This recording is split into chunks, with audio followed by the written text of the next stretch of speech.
इस magical world में 4 continent, 20 nation और कई अलग अलग स्पीशीज हैं। हॉन्डेल नाम के कॉन्टिनेंट में era of myths and swords के बाद अब एरा ऑफ मैजिक चल रही है, जहां मैजिक बहुत एडवांस हो चुकी है। लेकिन भले ही सिविलाइजेशन मैजिक में बहुत आगे बढ़ चुकी है, उनका पॉलिटिकल सिस्टम अब भी फ्यूडल है, किंग्स और नोबल्स के साथ। इसका मतलब है कि क्लास सिस्टम अभी भी एग्जिस्ट करता है। फिर भी ये समय हॉन्डेल्स गोल्डन एरा ऑफ मैजिक कहा जाता है। 29 दिसंबर 1999 को, यानी मैजिकल सेंचुरी के आखिरी दिन, एक सुप्रीम मेज जिसका नाम मैनुअल लूकस था, उसका विल दुनिया के सामने आया। इस खबर ने पूरी दुनिया को हिला दिया। लूकस ने कहा था कि उसने अपना पावर, नॉलेज और वेल्थ दुनिया के किसी कोने में छिपा दिया है, और जो भी चाहे उसे ढूंढ सकता है और अपनी डेस्टिनी क्लेम कर सकता है।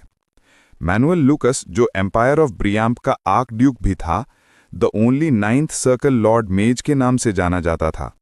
उसकी इस घोषणा के बाद हर जगह के लोग, चाहे उनकी जाति, देश या स्टेटस कुछ भी हो, उसके लेगेसी की तलाश में निकल पड़े। बहुत सारे रूमर्स फैल गए। कोई कहता उसका खजाना लैंड ऑफ ड्रैगन्स में है, तो कोई कहता एलिया नेशन में छिपा है, जो एक टैक्स हेवन है। कुछ लोग कहते उसकी स्काई फोर्ट्रेस सियोफॉर्मस में है, जो दुनिया का केंद्र है। लेकिन 20 साल गुजर गए और किसी को एक भी क्लू नहीं मिला। फिर एक दिन एक आदमी के सामने सिस्टम मैसेज आया कि उसने मैनुअल लूकस का डेस्टिनी प्राप्त कर लिया है, और वो शॉक और एक्साइटमेंट से भर गया। ये घटना साल 2007 मैजिकल सेंचुरी में लॉरेंस कैसल में हुई।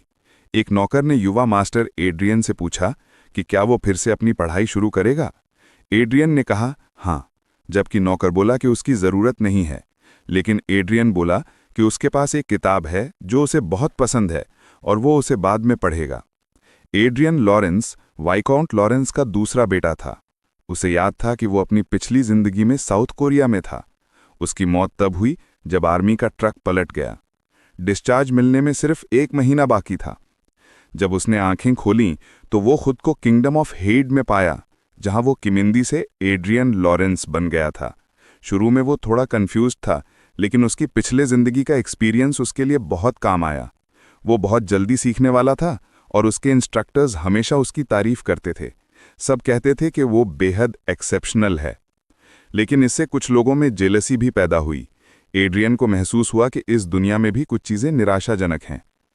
हॉन्डेल भले ही जादू के मामले में बहुत एडवांस हो, लेकिन ये अब भी सोशली बैकवर्ड थी।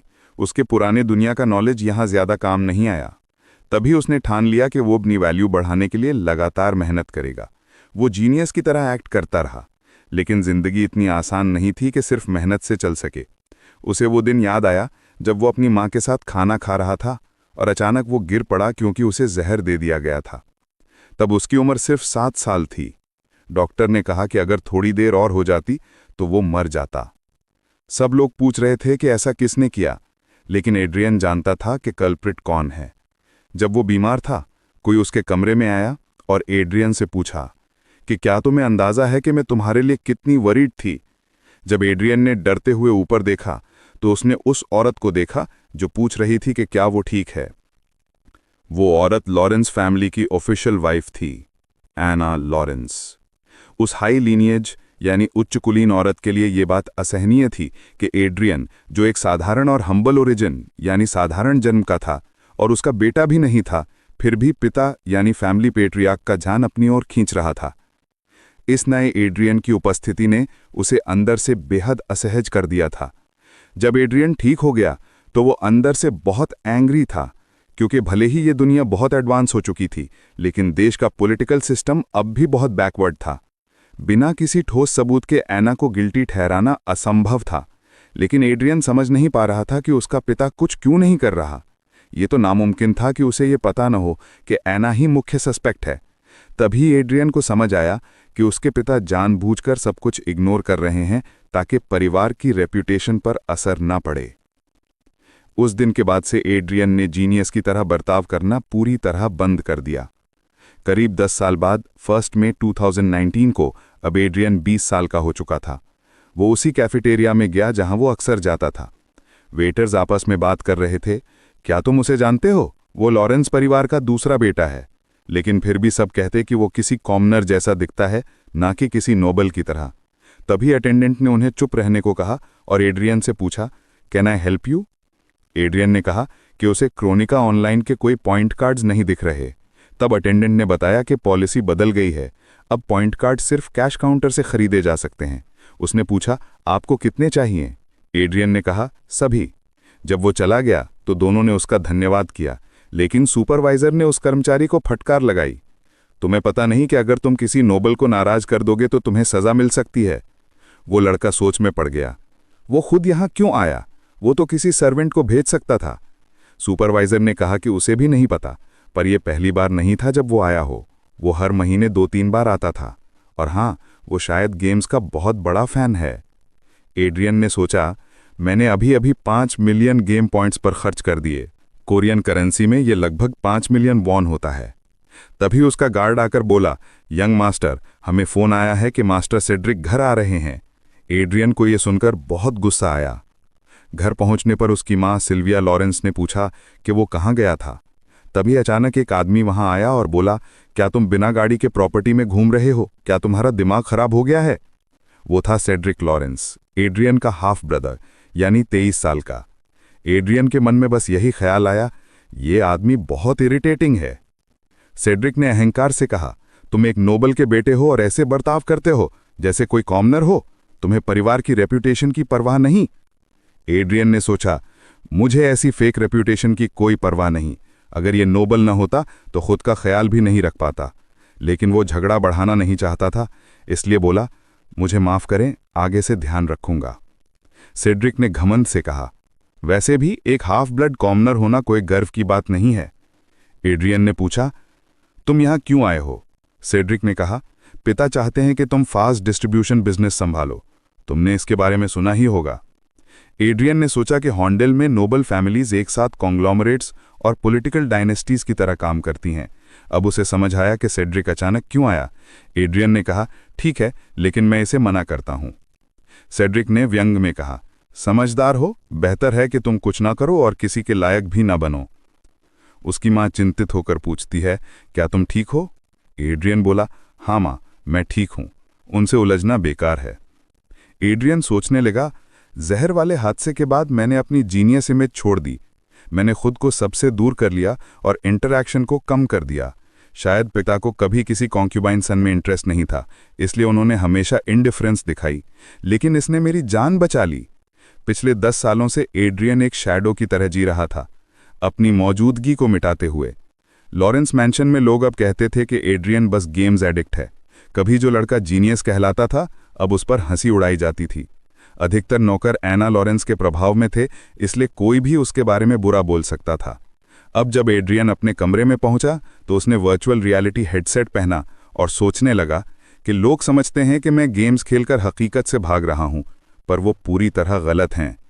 जैसे ही वो गेम वर्ल्ड में दाखिल हुआ, उसने डेस्टिनी मिशन फेज 1 पूरी की और अपने इन गेम कैरेक्टर को रियल लाइफ बॉडी से सिंक्रोनाइज कर लिया।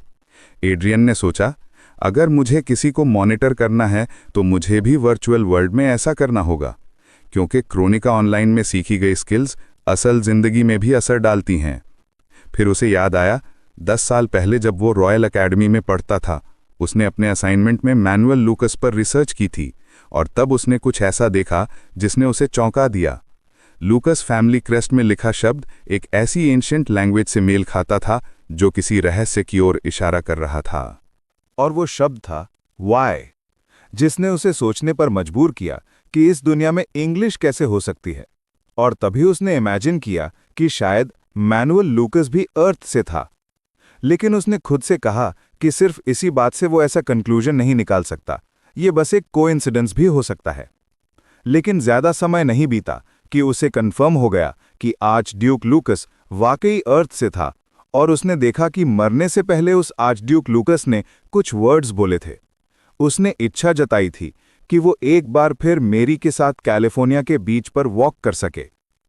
वो जगहों के नाम नहीं जानता था, क्योंकि उसने पहले कभी वे नाम नहीं सुने थे, लेकिन ये एक महान व्यक्ति की स्टोरी थी जिसे नज़रअंदाज नहीं किया जा सकता था। और बटलर के रिकॉर्ड्स में लिखे गए नाम ठीक वैसे ही थे जैसे उसने इमेजिन किए थे। ये कोई सिंपल कोइंसिडेंस नहीं था। द ग्रेट आर्चड्यूक ऑफ हॉन्डेल सच में एक अर्थलिंग था, ठीक उसकी तरह, और उसके पास इसका प्रूफ भी था, क्योंकि उसने अपने प्रोटोटाइप्स को अर्थ के नामों पर रखा था, जैसे ऑरा कंडेंसेशन डिवाइस को वॉशिंगटन कहा था और फर्स्ट वर्चुअल रियलिटी डिवाइस को हॉलीवुड कहा था। और इस तरह उसने अपनी पास्ट लाइफ के अर्थ नॉलेज का इस्तेमाल किया ताकि वो उस डेस्टिनी को ढूंढ सके जो उसने पीछे छोड़ दी थी। उसने सालों तक सर्च किया और आखिरकार मैनुअल लूकस की डेस्टिनी को खोज लिया। वो बहुत एक्साइटेड था और बोला कि अब वो फाइनली अपने पाथ ऑफ फ्लावर्स पर चल सकता है। लेकिन उसके सरप्राइज के लिए उसे ये डेस्टिनी हासिल करना बहुत मुश्किल था। उसे कई मॉन्स्टर्स से लड़ना पड़ा और क्योंकि ये वर्चुअल रियलिटी उसके रियल बॉडी से कनेक्टेड थी, वो असली दर्द महसूस करता था। उसने सोचा कि शायद असली सफरिंग तो अब शुरू हुई है जब उसने अपनी डेस्टिनी पाली है। उसने खुद से पूछा कि क्या वो बिना डर के लड़ सकता है, क्योंकि आज ड्यूक लुकस की डेस्टिनी एक अनएक्सपेक्टेड जगह पर हिडन थी, बेसिकली ऑनलाइन वर्ल्ड में, यानी उसके खुद के वर्चुअल वर्ल्ड में। भले ही ये वर्चुअल वर्ल्ड रियलिटी जितना डिटेल्ड था, फिर भी गेम एक गेम ही था। नॉर्मली वो कुछ महसूस नहीं करता था क्योंकि सब फिल्टर हो जाता था, लेकिन इस बार वो असली दर्द महसूस कर रहा था और हर फाइट मुश्किल थी। ये एक अनबिलीवेबल स्टोरी थी। मैनुअल लुकस की डेस्टिनी पाने के लिए उसे गेम को रियल लाइफ से सिंक्रोनाइज करना पड़ा। कौन उस पर यकीन करता अगर वो ये बात कहता। इसी वक्त एक गॉब्लिन उस पर हमला करता है, लेकिन वो बच जाता है और काउंटर अटैक करके उसे खत्म कर देता है और इस तरह वो लेवल 10 पर पहुंच जाता है। अब वो अपनी क्लास चेंज कर सकता है। उसने डेस्टिनी मिशन का पहला स्टेज पूरा कर लिया था। फिर उसे मेन गॉड एरियल द्वारा सीक्रेट स्पेस में ट्रांसफर किया जाता है। कई नोटिफिकेशंस के बाद वो सोचता है कि फाइनली उसने लेवल 10 और स्टेज 1 कंप्लीट कर लिया है। अब क्रॉनिकल ऑनलाइन की एबिलिटीज रियल लाइफ में रिफ्लेक्ट हो रही हैं। जो कुछ भी वो वहां पाता है वो रियलिटी में ट्रांसफर हो जाता है। तभी उसके पीछे एक डोर अपीयर होता है और पूछा जाता है कि क्या वो मैनुअल लुकस की मैजिक टावर के 2nd फ्लोर पर जाना चाहता है। वो कहता है ऑफ कोर्स और डोर खोलता है। अंदर वो एक ह्यूज लाइब्रेरी देखता है। 1st फ्लोर से बिल्कुल अलग शेल्व्स बुक्स से भरी हुई थीं। कॉर्नर में उसे एक ट्रेजर चेस्ट दिखता है।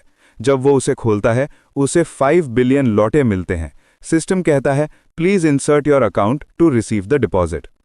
वो सोचता है कि आखिर एक रियल रिवॉर्ड जैसा रिवॉर्ड मिला है, लेकिन फिर उसे समझ आता है कि असली वैल्यू पैसे की नहीं है बल्कि उस मैजिकल सर्कल की है जो उसने पाया है। अब उसने क्लास चेंज करके मजिशियन बन गया था।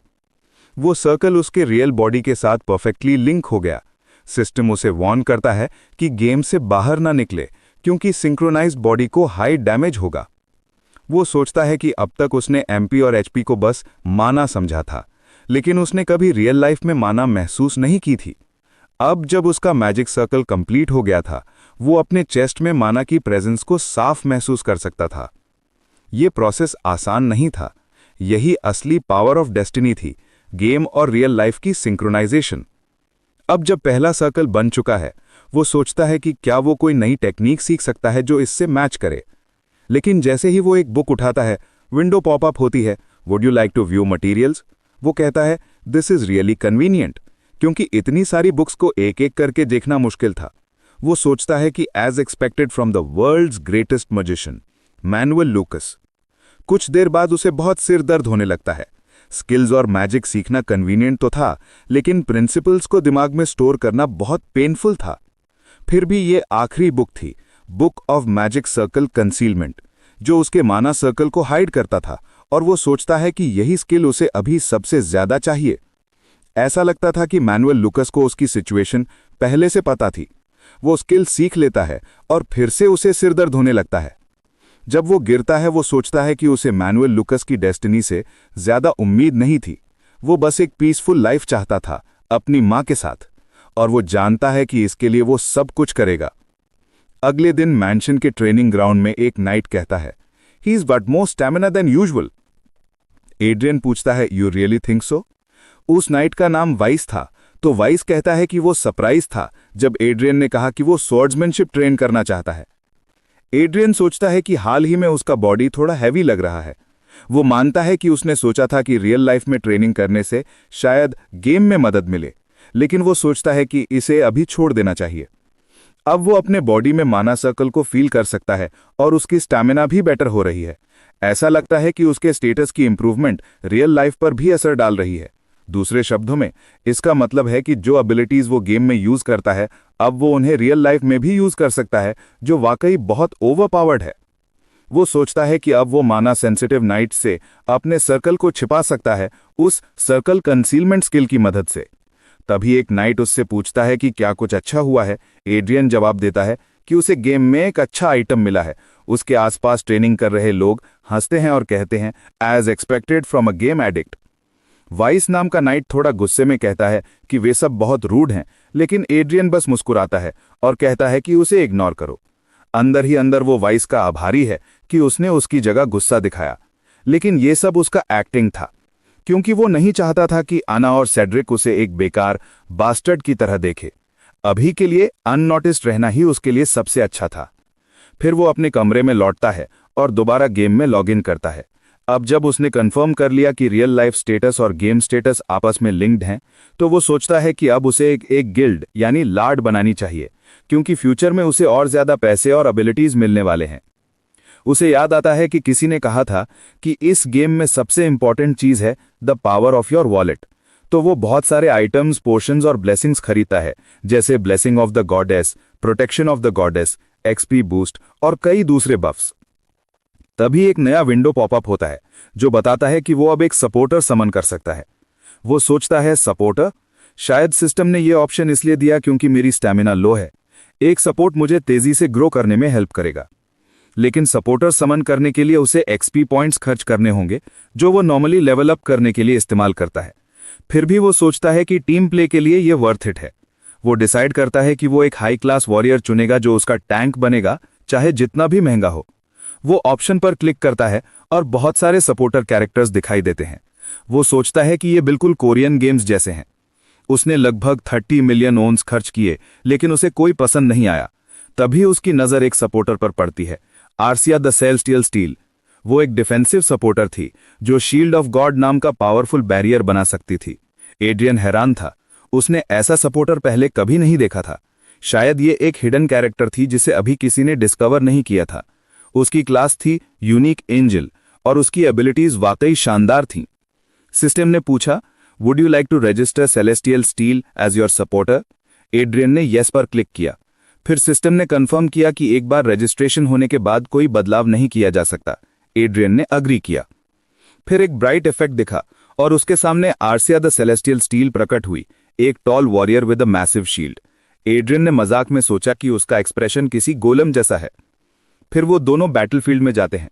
वो उसकी एबिलिटीज टेस्ट करता है और देखता है कि वो डिफेंस में एक्स्ट्रा ऑर्डिनरी है। वो खुद बस मैजिक मिसाइल स्पेल से अटैक करता रहता है। थोड़े टाइम में ही वो लेवल 20 तक पहुंच गया और हंटिंग अब बहुत आसान हो गई थी। भले ही कुछ एक्सपी पॉइंट्स आर्सिया को जा रहे थे, फिर भी उसे कोई फर्क महसूस नहीं हुआ। फिर सिस्टम ने एक नया अलर्ट दिखाया, you have been in the game for 15 hours continuously, please log out and take a rest. वो लॉग आउट करता है और अपने रूम में लौटता है। वो सोचता है आज का दिन बहुत अच्छा था और वो थोड़ी देर की नैप लेने का फैसला करता है। लेकिन तभी उसे महसूस होता है कि कोई उसके पीछे खड़ा है। जब वो मुड़ता है तो शॉक में आ जाता है, आर्सिया उसके रियल रूम में मौजूद थी। वो चौंक कर पूछता है, what the hell are you doing here? Arsia शांत स्वर में जवाब देती है, I am the supporter of my master. Adrian कहता है कि उसका मतलब वो नहीं था, वो जानना चाहता था कि वो गेम से रियल वर्ल्ड में कैसे आ गई। आर्सिया मुस्कुराती है और कहती है, I understand now, you must be curious how I maintain my presence in reality. Adrian कहता है यस, और वो सोचता है कि आर्सिया क्लियरली गेम और रियल वर्ल्ड के बीच फर्क समझती है। वो एक्सप्लेन करती है, I am a homunculus, basically an android. My creator is mister Manuel लूकस।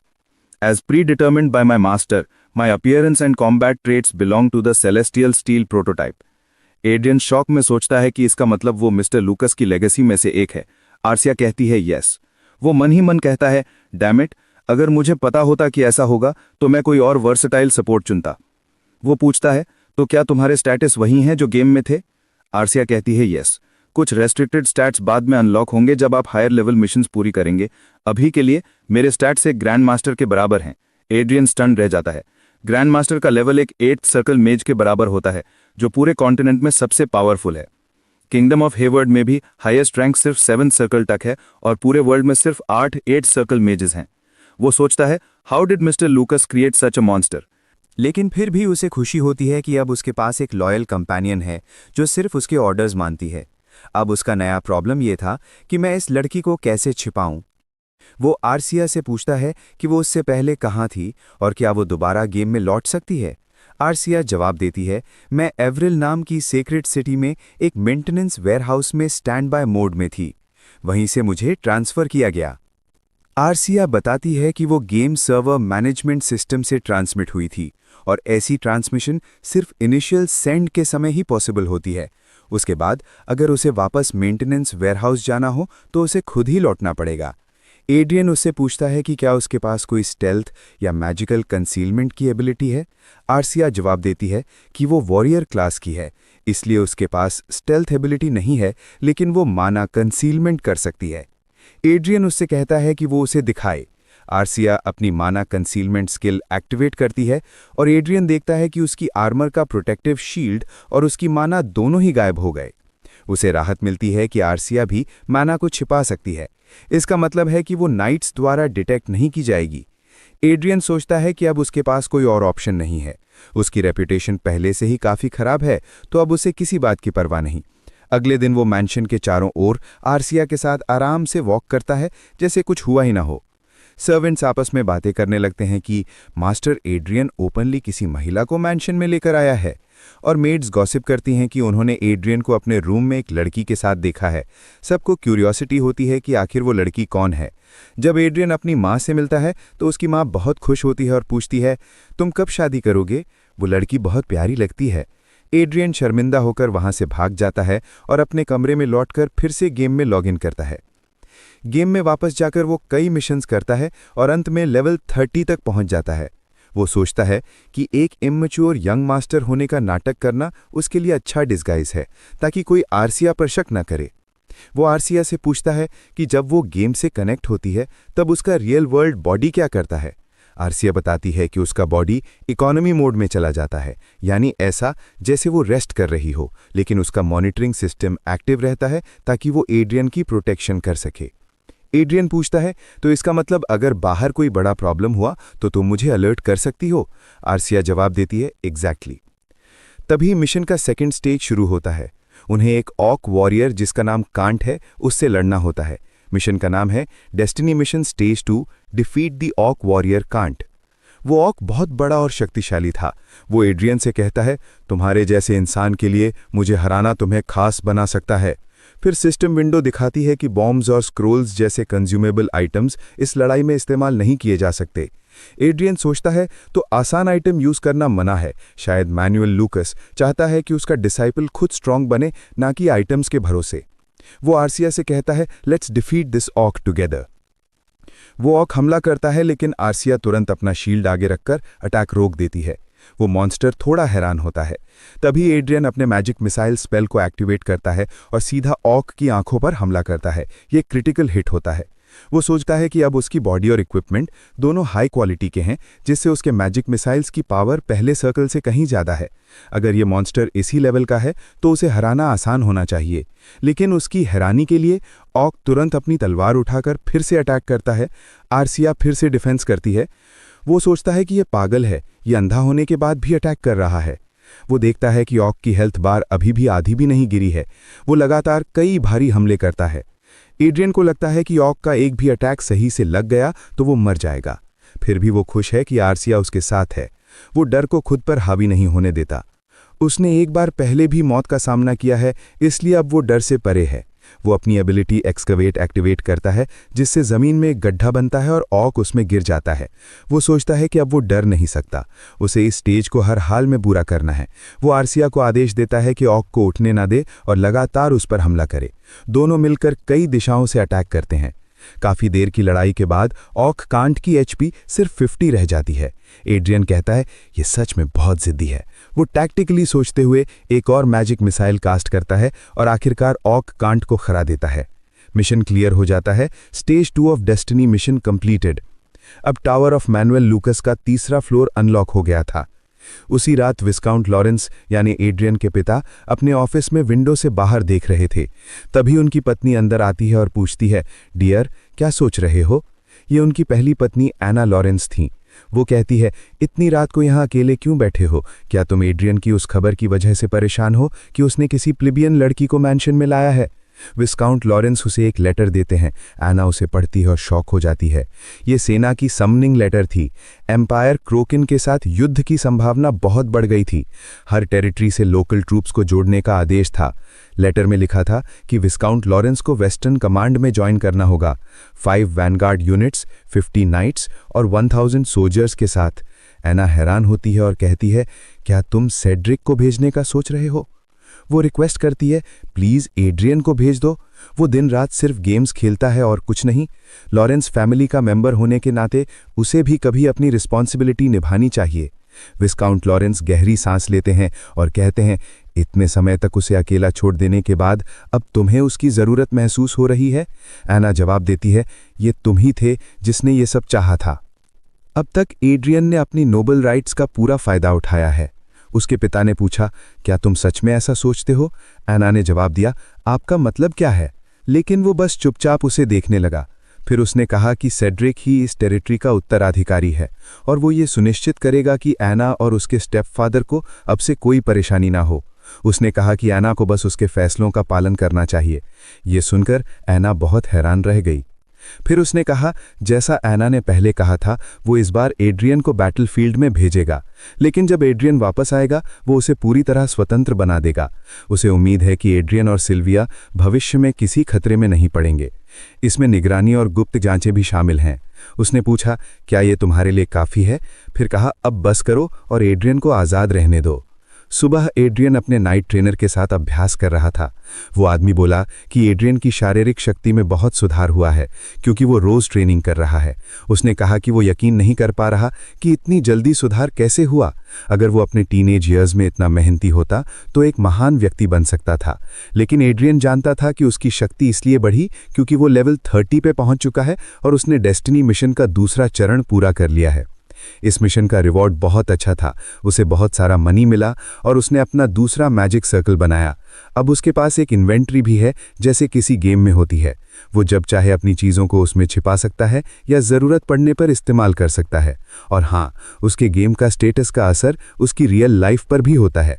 मेहनत से वो एक ऐसा इंसान बन सकता है जिसमें नाइट की फिजिकल स्किल्स और विज़र्ड की मैजिक पावर दोनों हों। अगर वो डेस्टिनी से मिले सभी स्टैट्स को पूरी तरह एब्जॉर्ब कर ले तो वो आर्चमेज लूकस से भी ज़्यादा ताकतवर बन सकता है। लेकिन तभी बटलर आया और बोला कि your excellency wants to see you in the castle. Adrian हैरान रह गया कि उन्होंने मुझे अब क्यों बुलाया। कुछ घंटों बाद लॉरेंस कासल में एड्रियन अपने पिता के ऑफिस में खड़ा था। सेड्रिक अपने पिता पर चिल्ला रहा था, आप उसे बैटलफील्ड में क्यों भेज रहे हैं हमारे परिवार की जगह? उसके पिता ने समझाया कि सेड्रिक ही इस परिवार का उत्तराधिकारी है और वो उसे बैटलफील्ड में नहीं भेज सकता क्योंकि वो बहुत खतरनाक जगह है। उसकी मां ने कहा, क्या आप ये कह रहे हैं कि एड्रियन की कीमत सेड्रिक से कम है? पैट्रियार्क ने जवाब दिया कि हाँ, दोनों की वैल्यू में फ़र्क है। एड्रियन को यह सुनकर गुस्सा आया, लेकिन उसने सोचा कि यह बुरा भी नहीं है। आखिर कोई भी गेम में हेलमेट पहनकर प्रवेश कर सकता है और अगर वो हेयर का सब्स्टिट्यूट है तो कोई उसे छुएगा नहीं। अब उसे बस एना की निगरानी से छुटकारा पाना था। उसने कहा, मैं समझ गया, मैं इस परिवार के प्रतिनिधि के रूप में युद्ध में जाऊंगा। उसके पिता ने उसका धन्यवाद किया। सेड्रिक बोला कि अब वो कुछ नहीं कहेगा क्योंकि ये उसके पिता का फैसला है, लेकिन अगर एड्रियन ने परिवार की बदनामी की तो वो चुप नहीं बैठेगा। एड्रियन को ये मजाकिया लगा, भाई आराम से घर में रहेगा और मुझे बैटलफील्ड में भेज रहा है, फिर भी मुझ पर आरोप लगा रहा है। उसने कहा, मैं अपना बेस्ट करूंगा। जाने से पहले उसके पिता ने कहा कि वो उससे कुछ पर्सनल बात करना चाहता है। जब वो दोनों अकेले रह गए तो पिता ने कहा, अगर ये मिशन सफल रहा तो मैं तुम्हें और सिल्विया को रॉयल लैंड भेज दूंगा। वहां तुम जो चाहो कर सकते हो बिना किसी इंटरफियरेंस के। इसे अपने योगदान का रिवॉर्ड समझना। एड्रियन ने सोचा कि एना तो मुझे तब भी नफरत करती है जब वो मेरी आंखों के सामने नहीं होती। उसने पूछा, क्या वो सच में मुझे अनुमति देंगे? लेकिन उसे अभी भी भरोसा नहीं था, तो उसने कहा, मैं सोचूंगा। उसके पिता ने मुस्कुराते हुए कहा, तो तुम मुझ पर भरोसा नहीं करते? एड्रियन ने जवाब दिया, शायद जब मैं बैटलफील्ड से जिंदा लौट आऊंगा तब सोचूंगा। उसके पिता ने कहा, सही बात है। फिर उसने एड्रियन को एक आर्टिफैक्ट शील्ड दिया, क्लास 5 की सुरक्षा के साथ और क्लास S का बड़ा शील्ड। उसने कहा, यह बैटलफील्ड में बहुत काम आएगा क्योंकि टेलीपोर्टेशन वहां अनुमति नहीं है। एड्रियन ने सोचा कि ऐसे आर्टिफैक्ट्स बहुत कीमती होते हैं और उसने धन्यवाद किया।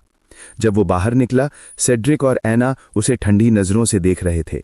उसने सोचा, बिल्कुल, ये दोनों ज़रूर देख रहे होंगे। पैट्रियार्क ने कहा, सिल्विया की चिंता मत करो, वहां जाकर थोड़ा आराम करना। एड्रियन ने सोचा, जब किसी ने बचपन में मुझे जहर देने की कोशिश की थी तब पिताजी की प्रतिक्रिया बहुत निराशाजनक थी, लेकिन अब मेरे चारों ओर दुश्मन हैं और शायद मैं सिर्फ उन्हीं पर भरोसा कर सकता हूं, बस इस बार। बाद में पैट्रियार्क अपने ऑफिस में सरदर्द से परेशान बैठा था। उसने अपना मैजिक रिंग सक्रिय किया जो दर्द कम करता था, और उसने सोचा कि वो लड़का तो शुरू से ही सब कुछ समझता था, बस मूर्ख बनने का नाटक कर रहा था, उस जहर वाले दिन से ही। अब एड्रियन की मां चिंतित थी। उसने कहा, अगर वो लोग तुम्हें बैटलफील्ड में नुकसान पहुंचाएंगे तो मैं क्या करूंगी? एड्रियन ने मुस्कुराकर कहा, यह तो और अच्छा होगा। जितने ज्यादा क्राइम्स उनके नाम पर होंगे, उन्हें खत्म करना उतना आसान होगा। उसकी मां हैरान रह गई। तुम ये क्या कह रहे हो? अगर किसी ने सुन लिया तो हमें सजा मिलेगी। एड्रियन ने कहा, चिंता मत करो, आर्सिया दरवाजे पर पहरा दे रही है। मैं अब पहले जैसा नहीं हूं, बस थोड़ी देर और सब खत्म हो जाएगा। थोड़ा और इंतजार करो, क्योंकि जब वो वापस आएगा तो सब कुछ पूरी तरह बदल जाएगा। अब 2 दिन बाद लॉरेंस आर्मी के बेस में बटलर हेमन पूछता है कि वो लेडी कौन है, और एड जवाब देता है कि क्या वो आर्सिया को नहीं जानता। बटलर कहता है कि उसने दोनों के रिश्ते के बारे में सुना है, लेकिन अब जब एड्रियन बैटलफील्ड जा रहा है तो उसे यकीन नहीं है कि किसी प्रेमिका को साथ ले जाना सही है या नहीं। लेविटेशन ट्रेन्स के कॉन्फ्रेंस रूम में एड्रियन कहता है कि वो अभी भी आर्सिया के बारे में चर्चा करेगा, क्योंकि वो उसे पीछे नहीं छोड़ सकता। अगर कुछ गलत होता है तो वही उसकी जान बचाएगी, और खासकर अब जब उसने हाल ही में अपना लेवल काफी बढ़ा लिया है। उसके एट्रीब्यूट्स अब लगभग एक ऑफिशियल नाइट के बराबर हैं। उसे अब भी अपनी सर्वाइवल टैक्टिक्स को सुधारने की जरूरत है। उसने सिर्फ 2 दिन में 200 मिलियन गेम में खर्च किए और लक एनकाउंटर का तीसरा लेवल पूरा कर लिया। अब वो चौथे स्टेज तक पहुंचने वाला है। तीसरे लेवल की रिवॉर्ड्स की कीमत 100 बिलियन थी।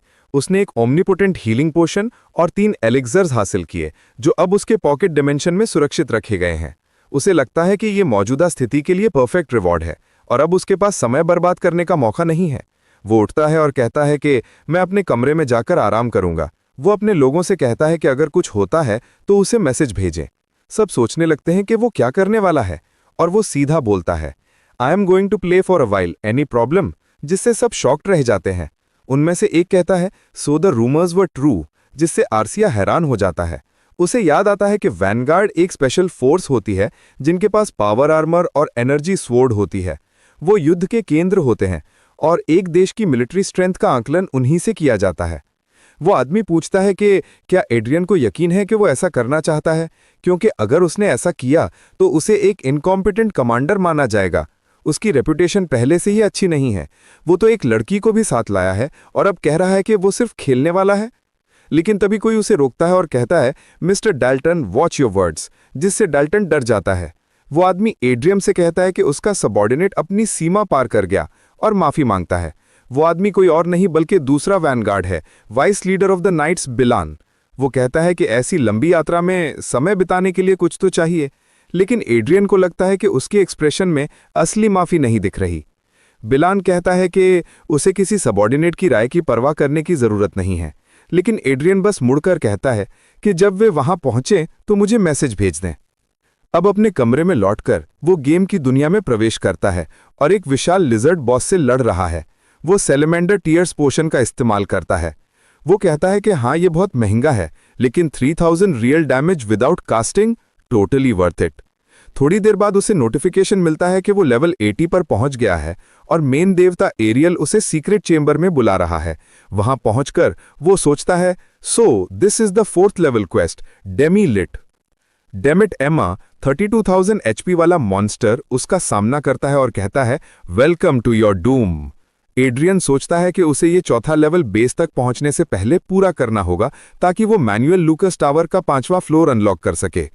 वो मॉन्स्टर का नाम पढ़ता है, डेमी लिट। ये काफी बड़ा और तगड़ा है, लेकिन थोड़ा स्लो और डम भी लगता है। डीमन एक स्टोन कर्स फिर एक आइस स्पीयर अटैक करता है जो अर्सिया को पार कर एड्रियन तक पहुंच जाता है। वो सोचता है कि उसने स्पेल कास्ट करने से पहले ही अटैक कर दिया और अब उसे खुद को बचाना होगा। वो बचने की कोशिश करता है, लेकिन सीधे हिट हो जाता है और दर्द से चीखने लगता है। डीमन हंसते हुए कहता है, I can hear your bones breaking, your flesh tearing apart. Adrian बड़बड़ाता है, damn I should have dodge that, लेकिन दर्द इतना ज्यादा है कि वो सोच भी नहीं पा रहा। वो हंसी उसे किसी की याद दिलाती है, उसके बड़े भाई की। वो फिर उठता है और डीमन कहता है स्टे डाउन और एक फायरबॉल फेंकता है, लेकिन दोनों बच निकलते हैं और सीधा उस पर हमला करते हैं। एड्रियन अपनी हीलिंग एबिलिटी यूज करता है और आर्सिया से कहता है कि उसे दोबारा स्पेल कास्ट करने का मौका मत दो। वो सोचता है कि बिना प्रीस्ट के डेमिलिट से लड़ने का सबसे अच्छा तरीका है होली एट्रीब्यूट वाले इक्विपमेंट का इस्तेमाल करना। डीमन दर्द से चिल्लाता है और एड्रियन कहता है holy attacks are the best way to beat you, you cursed monster. Demon हैरान होता है कि वो सिर्फ एक वॉन्ड से इतना डैमेज कैसे कर रहा है और वो एक विशाल वॉल ऑफ फायर समन करता है, लेकिन एड्रियन बिना डरे उसके पार चला जाता है और अपनी होली वॉन्ड से उसकी शक्ल पर प्रहार करता है, कहते हुए you look just like Cedric, you dam monster. अंत में वो डेमिलिट को हरा देता है और लक एनकाउंटर के चौथे स्तर को पूरा कर लेता है। वो दर्द से चिल्लाने लगता है।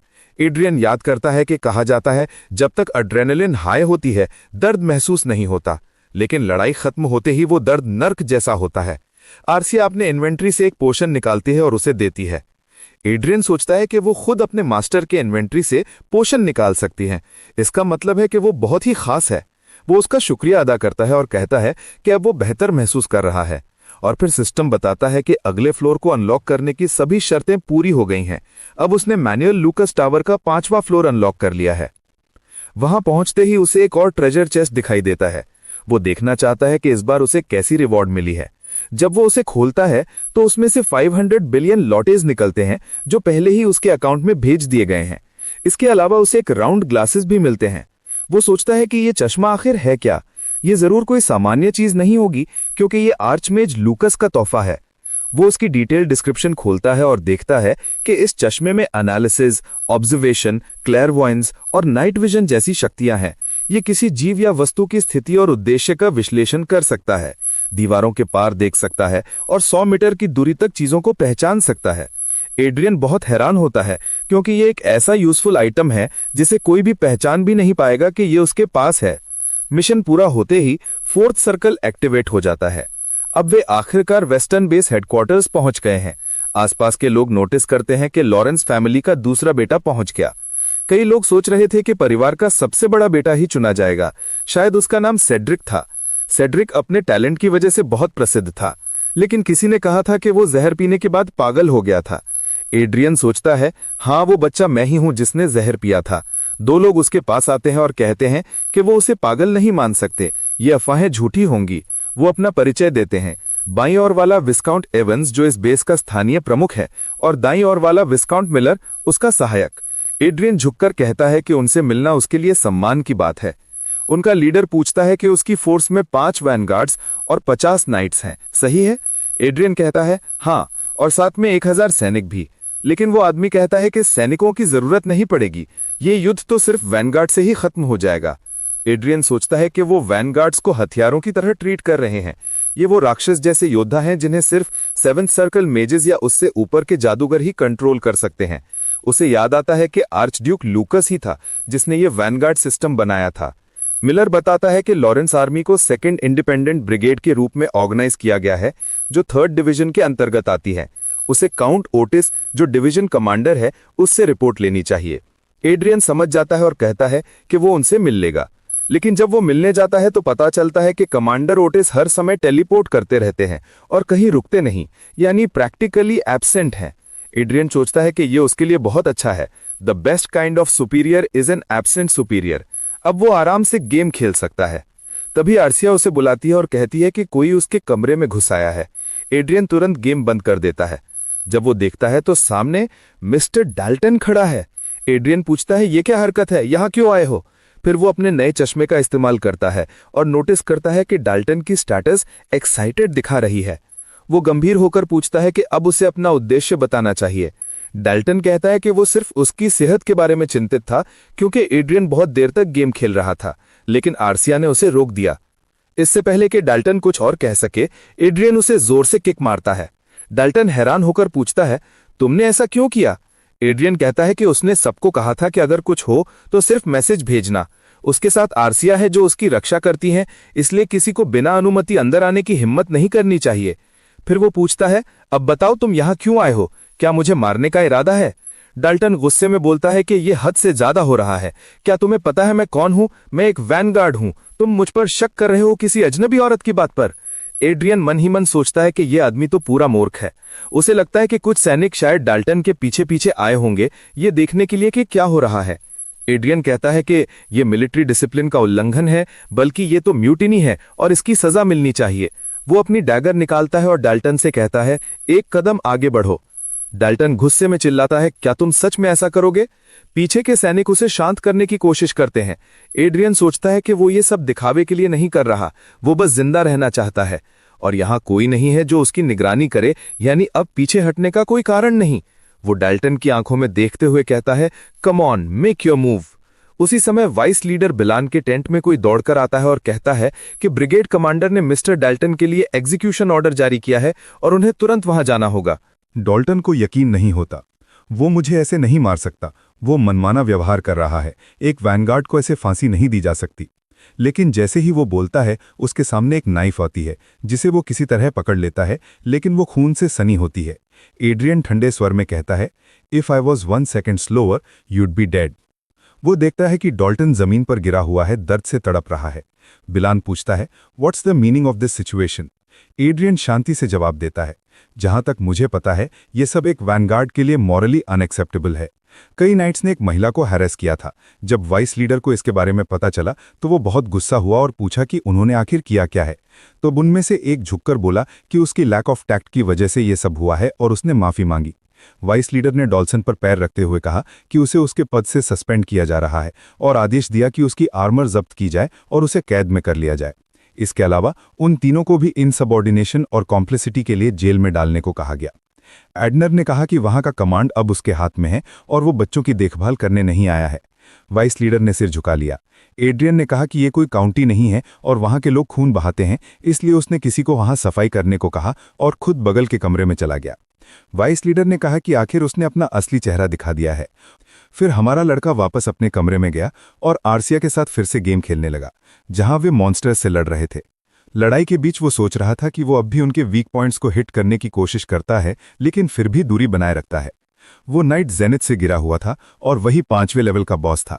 उसने सीधा हमला किया और चिल्लाया, मरो। लेकिन जब वो एड्रियन की गर्दन काटने ही वाला था तो एड्रियन ने डॉज किया और आर्सिया ने अपना शील्ड उसके फेस पर दे मारा। उसी पल एड्रियन ने अपनी मैजिक एक्टिवेट की और वो नाइट मुस्कुराया। उसने कहा कि मैं तो बस तुम्हारी ग्रोथ की एक स्टेपिंग स्टोन हूं। आखिरकार उन्होंने उसे हरा दिया और मेलास टावर का 6th फ्लोर अनलॉक हो गया। वहां उसे 2 ट्रिलियन लोटिस मिले। हमारा प्रोटेगोनिस्ट अब काफी रिच हो रहा था। उसकी एक अकाउंट एलिजिया यूनियन बैंक में खुल गई। उसे बहुत खुशी हुई, लेकिन 2 नई नोटिफिकेशंस देखकर वो चौंक गया। उसे ईस्त्रो के कुछ रेयर इक्विपमेंट्स मिले थे, सेट्रो ऑफ ईस्त्रो, मैंटल ऑफ ईस्त्रो, आर्मर ऑफ ईस्त्रो, शील्ड ऑफ ईस्त्रो और स्वॉर्ड ऑफ ईस्त्रो। एड्रियन ने कहा कि मैंटल और सेट्रो यूनिक इक्विपमेंट्स हैं जो वो खुद यूज कर सकता है, बाकी सब वो दूसरों को देगा। ये इक्विपमेंट्स बहुत पावरफुल थे, जैसा उम्मीद थी, क्योंकि उन्हें आर्क ड्यूक लूकस ने बनाया था। तभी किसी ने उसके कमरे में नॉक किया। उसने कहा, माफ करें सर इंटरप्शन के लिए, और बताया कि उसे एक पावरफुल ऑरा महसूस हुई। एड्रियन ने कहा कि वो बस कुछ आर्टिफैक्ट्स चेक कर रहा था और चिंता की बात नहीं है। वो आदमी माफी मांगकर चला गया। एड्रियन ने लुकस के बारे में सोचा। जैसा उसे शक था, ये स्वॉर्ड एक एलिट वैनगार्ड के इस्तेमाल की चीज है। ये मिथ्रिल और ड्रैगन बोन से बनी थी। उसने कहा कि कोई भी इस तलवार से सिर्फ 15 सेकंड के लिए एक वैनगार्ड सोल्जर जितना शक्तिशाली हो सकता है। ऑरा को माना की तरह बनाया या स्टोर नहीं किया जा सकता, इसलिए ऐसे इक्विपमेंट्स बहुत रेयर होते हैं। उसने सेट्रो और मेंटल ऑफ ईस्त्रो को देखा और पाया कि उनकी स्पेशल एबिलिटी ऑरा को स्टोर करना है। अब उसे समझ आया कि सब लोग आर्कमेज लुकस के क्रिएशंस के पीछे पागल क्यों हैं। 2 हफ्ते बीत गए।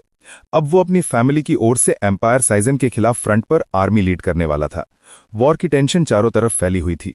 इंसिडेंट के बाद से सब लोग उनसे डरते थे और रेस्पेक्ट से पेश आते थे, लेकिन बिलान का व्यवहार अलग था। वो हमेशा फ्रेंडली रहता था। एड्रियन ने उसके स्टेटस देखे, क्यूरियस और कॉशियस। उसने सोचा कि अभी इन चीजों पर ध्यान देने का समय नहीं है। अब जब सब उससे डरते हैं तो वो आराम से गेम खेल सकता है।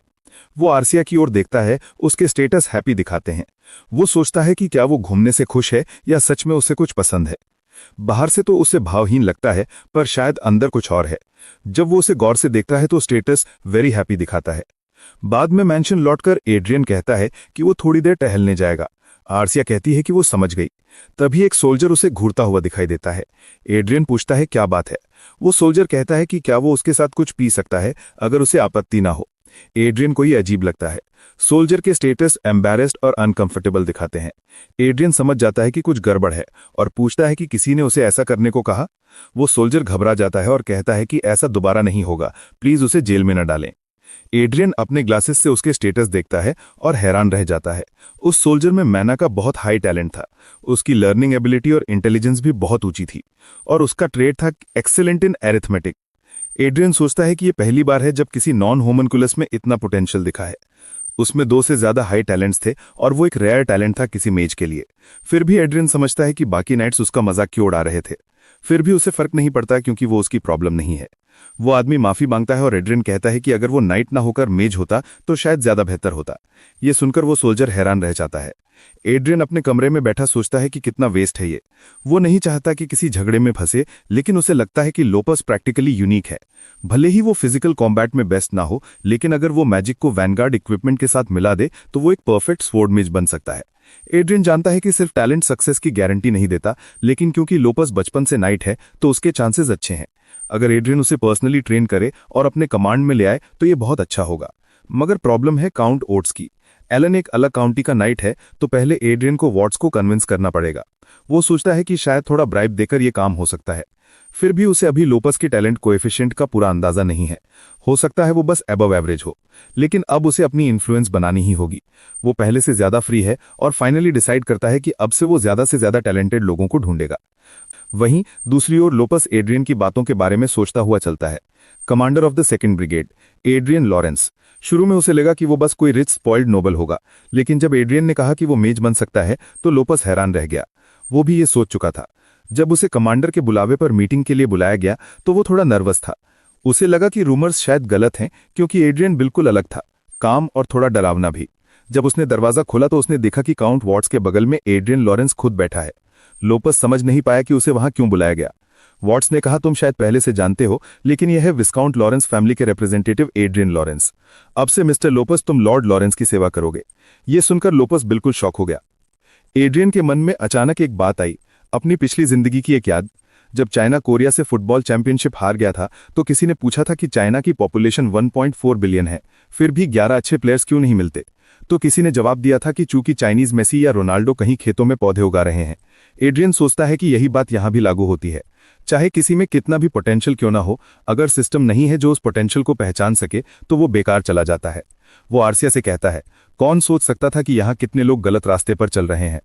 कुछ दिनों बाद एड्रियन ने कुछ नए लोगों को रिक्रूट किया। काउंट ओट्स के 3rd class night Elon low-pass, एक प्लेबी वर्कर एडरसन जो मैनुअल लेबर करता था, एक सोल्जर एरिक जोन्स जो ट्रम्पेट बजा सकता था, और निकोलस ब्राउन जो एक लड़का था जिसे आर्मी में पोर्नोग्राफी बेचते पकड़ा गया था। साथ ही एक मेड लिंडा नोवा जो नेबरिंग आर्मी से थी। एड्रियन सोचता है कि ये सब लोग एक्सेप्शनल हैं, लेकिन उन्हें कभी मौका नहीं मिला कि वो अपने टैलेंट्स को प्रूव कर सकें। लिंडा नोवा उसके पास आई और नर्वस होकर पूछती है कि वो वहां क्यों है। एड्रियन ने कहा कि वो मेज बन सकती है। उसने बताया कि उसका मैजिक टेस्ट नेगेटिव आया था, लेकिन एड्रियन बोला कि टेस्ट गलत था और बस इतना ही। वो डरते हुए कहती है कि उसे समझ आ गया। एड्रियन ने उसके स्टेटस देखे, उसकी माना बहुत हाई थी, लर्निंग एबिलिटी भी हाई थी और इंटेलिजेंस भी बहुत हाई थी। वो सोचता है कि आधा मिलियन खर्च करना इस पर वर्थ है। एड्रियन जानता है कि अभी किसी को यह समझ नहीं है कि वो सब वहां क्यों है, लेकिन वो प्ले भी कहता है कि सबको बस मिस्टर लैरिस पर भरोसा रखना चाहिए और क्वेश्चन नहीं करना चाहिए। एड्रियन ने देखा कि उस प्लेबी की फिजिकल एबिलिटी बहुत हाई थी और उसकी ऑरा भी स्ट्रांग थी। निकोलस में भी ऑरा का अच्छा टैलेंट था, लेकिन वो अभी माइनर था। एड्रियन ने सबको जल्दी तैयार होने को कहा क्योंकि फ्रंट लगभग 100 किलोमीटर दूर था। उसने उन्हें कहा कि चिंता मत करो। फिर एड्रियन लॉरेंस सबको उस शहर की सबसे महंगी शॉप में लेकर गया। वहां सब थोड़ा ऑकवर्ड महसूस कर रहे थे, शायद इसलिए क्योंकि उन्होंने ऐसी जगह कभी नहीं देखी थी। जब किसी ने एक आउटफिट चुना, एड्रियन बोला, गुड चॉइस। एरिक जोन्स ने कहा, धन्यवाद कमांडर। उसके स्टेटस में पॉलिटिकल नेगोशिएशन और एडमिनिस्ट्रेटिव एबिलिटी हाई दिखाई दी और उसका ट्रेड था सिल्वर टंग, यानी बहुत कन्विंसिंग बोलने वाला। एड्रियन सोचता है कि बाकी 3 फ्रंटलाइन फाइटर्स हैं, लेकिन ये लड़का पॉलिटिकल बैटलफील्ड का फाइटर है। इसका टैलेंट वाकई इंप्रेसिव है। एड्रियन ने सबको कहा कि कीमत की चिंता मत करो, जो चाहो लो, हमेशा बेस्ट चुनो। वो सोचता है कि टैलेंट कुछ नहीं है अगर तुम उसे ट्रेन नहीं करते, इसलिए अब से वो सब बेस के बाहर ट्रेनिंग शुरू करेंगे और साथ ही एजुकेशन भी दी जाएगी। एड्रियन ने कहा कि अब वो सब प्रॉपर तरीके से ड्रेस होंगे ताकि माहौल में फिट हो सकें। जब सबको नई क्लोथ्स मिल गई तो उन्होंने पूछा कि क्या वो लोग उस बड़े मैंशन में रहेंगे। एड्रियन ने कहा कि हाँ, तुम सब ज्यादातर समय वही रहोगे, सर्वेंट्स ऑलरेडी असाइंड हैं। उसने कहा कि उन्हें हाउसहोल्ड चोर्स की चिंता नहीं करनी है, बस स्टडी और ट्रेनिंग पर फोकस करना है। फिर उसने बताया कि उन्हें मंथली पेमेंट मिलेगा, 20 मिलियन पर मंथ और सालाना बोनस 240 मिलियन का, लेकिन उन्हें अपने कॉन्ट्रैक्ट के नियम नहीं भूलने हैं। सब लोग पैसे पाकर बहुत खुश हो गए और बोले कि वे अपना बेस्ट देंगे। एड्रियन ने मुस्कुराते हुए कहा कि अगर वे ये साबित कर दें कि उसकी इंट्यूशन सही थी तो ऐसे और भी बहुत पैसे मिलेंगे जहां से ये आए हैं।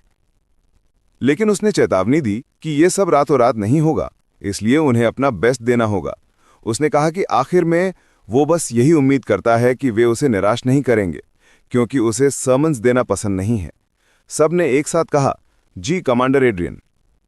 एड्रियन ने सोचा कि ये वही लोग हैं जिन्हें उसने अब तक पाया सबसे बेहतरीन टैलेंट कहा जा सकता है। अब से वे उसकी पर्सनली सिलेक्टेड एलीट टीम होंगे। ये कोई शॉर्ट टर्म इन्वेस्टमेंट नहीं है, एक दिन वे सभी फलेंगे फूलेंगे। ये एक बड़े और ब्राइट फ्यूचर के लिए इन्वेस्टमेंट है। शहर में चलते हुए एड्रियन सोचता है कि जब वो लौटेगा तो उसे सेड्रिक से सामना करते वक्त सावधान रहना होगा। भले ही एना उसके साथ हो, उसे अपनी माँ के बारे में भी सोचना है। लेकिन तभी अचानक उसे अपनी पीठ पर कुछ महसूस होता है। तुरंत आर्सिया उस आदमी का गला पकड़ लेती है और एड्रियन मुस्कुराते हुए गुड मॉर्निंग कहता है। एड्रियन हाल ही में बहुत अलर्ट रहने लगा था, क्योंकि उसने देखा था कि रोज कहीं ना कहीं स्पाइस मंडराते रहते हैं। उसने उस आदमी की ओर बढ़ते हुए कहा कि उसे अपने शब्द बचा लेने चाहिए, क्योंकि उसे सुनने में कोई इंटरेस्ट नहीं है। उसने पूछा, क्या तुम्हारा भाई अब भी नहीं जानता कब हार मान लेनी चाहिए? और बोला कि एक चूहे जैसे इंसान के पास सिर्फ एक ही रास्ता होता है, उपयोगी बनना। एड्रियन ने कहा कि एक स्पाई के लिए स्टुपिडिटी बहुत बड़ा दोष है। उसने पूछा कि तुम अपनी जिंदगी को कितना वैल्यू करते हो, और उसे जमीन पर पटकते हुए बोला, जो मैंने कहा है वो करो और सब ठीक हो जाएगा। वो स्पाई कांपने लगा, आर्सिया की ऑरा महसूस करते हुए। उसे एहसास हुआ कि वो कोई साधारण महिला नहीं बल्कि ऑरा स्पेशलिस्ट है। डरते हुए उसने कहा कि उसे कुछ नहीं पता, लेकिन एड्रियन की धमकी के बाद उसने सब कुछ बता दिया। एड्रियन ने पूछा कि क्या वो टेलीपोर्ट के बाद से उनका पीछा कर रहा था, किसी अंदर के एजेंट की मदद से? वो ब्लॉन्ड स्पाई हैरान रह गया, सोचने लगा कि उसे ये सब कैसे पता। एड्रियन मुस्कुराया और बोला कि उसे पहले से ही उसके बारे में सब कुछ पता था। उसने कहा कि वो हमेशा एक कदम आगे रहता है और शायद अब वो उसे भी एक कदम आगे रख सकता है। एड्रियन जानता था कि वो स्पाइस सेड्रिक के आदेशों पर काम कर रहा है और वास्तव में उसके खिलाफ नहीं है। उसे लगा कि वो ऐसा करने में हिचकिचा भी रहा था। वो आदमी आर्सिया की ओर घबरा कर देखता है और फिर पूछता है कि क्या एड्रियन सच में मास्टर सेड्रिक के खिलाफ जाने की सोच रहा है? एड्रियन हल्का सा मुस्कुराया। उस स्पाई ने कहा, आप नहीं कर सकते। लेकिन उसी वक्त एड्रियन ने अपनी डैगर उसकी ओर तान दी और बोला, अपने शब्द बचा लो। अगर तुम्हें मौत से डर लगता है तो जिंदा रहना है तो मेरी बात मानो। डर से कांपते हुए उसने कहा, जी यंग मास्टर। एड्रियन मुस्कुराया और बोला, यही बात मुझे सुननी थी। फिर उसने पूछा, क्या तुम मेरे लिए काम करना चाहोगे? चिंता मत करो, मैं तुम्हें डेंजर में नहीं डालूंगा। मैं एक दयालु इंसान हूं। बस मैं चाहता हूं कि तुम फेक रिपोर्ट्स बनाओ, क्योंकि तुम्हारा दोस्त अब तुम्हारी जगह जेल जाएगा। वो स्पाई बोला, मैं स्वीकार करता हूं। अब सेड्रिक के ऑफिस में वो सोच रहा था कि मेल्स कैसे पकड़ा गया। स्पाई ने रिपोर्ट दी कि उसे कमांडर के कमरे में घुसने की कोशिश करते हुए पकड़ा गया। सेड्रिक ने गुस्से में कहा, डैम इट, और मन ही मन सोचने लगा कि यह सब इसलिए हुआ क्योंकि उसने अपने पिता की बात नहीं मानी, जिन्होंने उसे मना किया था एड्रियन पर स्पाइस भेजने से। सेड्रिक को याद आया कि जब वो आर्मी के लिए चुना नहीं गया था तब उसके पिता ने पहले ही उसकी बेइज्जती की थी। अब पछताने का कोई फायदा नहीं था। उसने आदेश दिया कि वे एड्रियन पर नजर रखें और जो भी हो उसे रिपोर्ट करें। वो स्पाई जिसने सेड्रिक को धोखा दिया था मुस्कुराया और सोचा, मैं उसे बाद में सब कुछ बता दूंगा। एड्रियन सोचता है कि अब एक और स्पाई से भी निपट लिया है, अब काम आसान होगा, खासकर उस नए साथी के मदद से। उसकी टीम तेजी से प्रगति कर रही थी। उसने और 20 टैलेंटेड लोगों को रिक्रूट कर लिया। एरिक और एलिजिया ने खुद को बहुत काबिल लीडर साबित किया। सब लोग पूरी मेहनत कर रहे थे और एड्रियन सोचता है कि अब वो खुद पीछे नहीं रह सकता। फाइनली उसने लेवल 159 हासिल किया। उसने कहा, बस एक लेवल और, फिर मैं 6th सर्कल मेज बन जाऊंगा। लेकिन तभी एक इमरजेंसी मैसेज आया, कमांडर, एम्पायर की कॉम्बैट शिप्स हमारे एयर स्पेस में प्रवेश कर चुकी हैं।